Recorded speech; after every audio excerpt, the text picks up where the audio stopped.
আমতলী থানার অধীন এই ডুকলি ব্লকের এই এলাকা সূর্যমণি বিধানসভা কেন্দ্র, এটা যেন ক্রমশ একটা অপরাধের একটা নগরী হয়ে দাঁড়িয়েছে।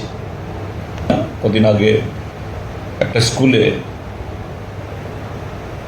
ওই আনন্দনগরে ক্লাস 8-এর একটা মেয়ে স্কুলের ভেতরেই ধর্ষিতা হয়েছে। তারপর শান্তিনিকেতন মেডিকেল কলেজ, যুবতী মেয়ে, সেই কলেজের কর্মী কদিন আগে তার রুমের ভেতরে তাকে মৃত অবস্থায় পাওয়া গেছে, জ্বলন্ত অবস্থায় পাওয়া গেছে, যার বিরুদ্ধে তার পিতামাতার অভিযোগ এটা অস্বাভাবিক খুন, এটা হত্যাকাণ্ড। এর দুদিন বাদেই আবার দেখা গেল সেখানে একজন মহিলা বাধাঘাট দশরথদেব স্টেডিয়ামের পাশে, তার উপরে আক্রমণ, আর তাকে বাঁচাতে এসে তার আত্মীয় পরিজন, তাদের গাড়ি ঘোড়া সমস্ত তছনছ করে দিয়েছে, বাড়িঘর লুটপাট হয়েছে, বয়স্কা মহিলা, তার উপরেও দৈহিক নির্যাতন হয়েছে। এবং সেক্ষেত্রেতেও আমতলী থানার একজন মহিলা অফিসার, তার নেতৃত্বে এই হামলা হয়েছে। কি ঘটনা ঘটছে? এটা তো যে ত্রিপুরাজ্যের মধ্যে আইনের শাসন যে নেই, আর সে আইনের শাসনকে সম্পূর্ণ বিদ্যাঙ্গুষ্ঠ দেখানোর জন্য পুলিশের একটা ছোট্ট অংশ।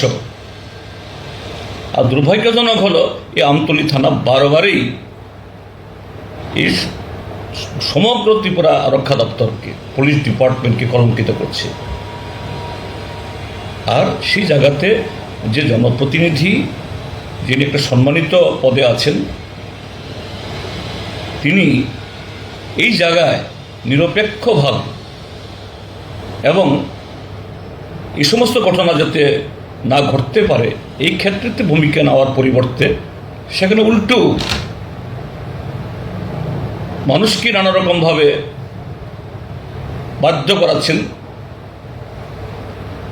নিজেদের ইচ্ছার বিরুদ্ধে তার বক্তব্যকে মান্যতা দেওয়ার জন্য, সেখানে শো অফ করতে, অর্থাৎ সেরকম প্রদর্শন করতে। এটাই হলো এই জাতীয় অপরাধের মূল কারণ। যাই হোক, আমি দেখেছি আজকে বিকালবেলা এই খুনি গ্রেপ্তার হয়েছে, তার বিচারও হবে।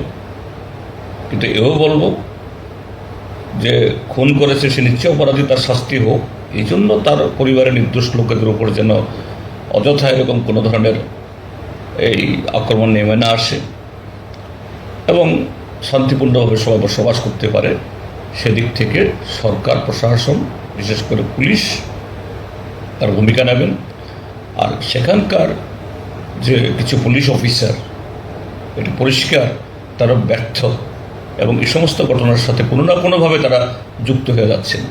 তাদেরকে এখান থেকে সরিয়ে দিয়ে ভালো পুলিশ অফিসার, ফ্রেশ, এবং সেখানকার জনপ্রতিনিধি, তিনিও যেন সেরকমভাবে ওনার এলাকা, এই এলাকা যদি ক্ষতিগ্রস্ত হয়, ওনারই ক্ষতিগ্রস্ত হবে, ওনার সুনাম নষ্ট হবে, তিনি এক্ষেত্রে সচেষ্ট হবেন, এটা আমি আশা করছি।